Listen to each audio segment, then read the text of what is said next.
उसका पीछे वाला जो छेद है वो मेरे घर की खिड़की से भी बड़ा दिखता। तो बाकी के टीचर, वो बदतमीज हिंदी का टीचर, वो आधा पागल केमिस्ट्री का टीचर और दिमाग का दे इतिहास का टीचर।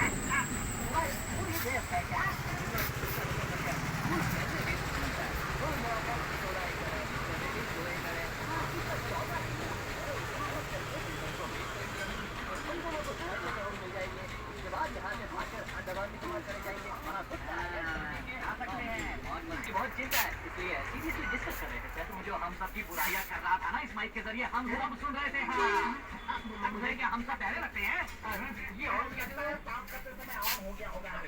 मेरे कंधे पर बंदूक तो हमेशा की तरह बाहर ले जा, हमेशा की तरह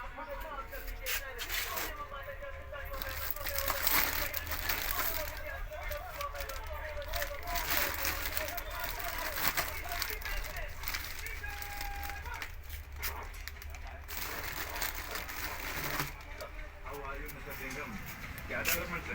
वो तो मेरी ताकि पूरी तरह समझ कर हमने सोचा था वहाँ कुछ और हमारे डिपार्टमेंट के लोग कंट्रोल की मदद कर रहे सर।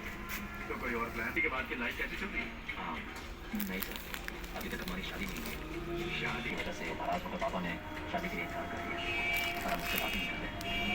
सॉरी सर, आप बच्चों को बाएं मुड़ पीछे मुड़ कहते हो। बाएं मुड़ तो बच्चों क्या, लेकिन पीछे मुड़ क्या होता है?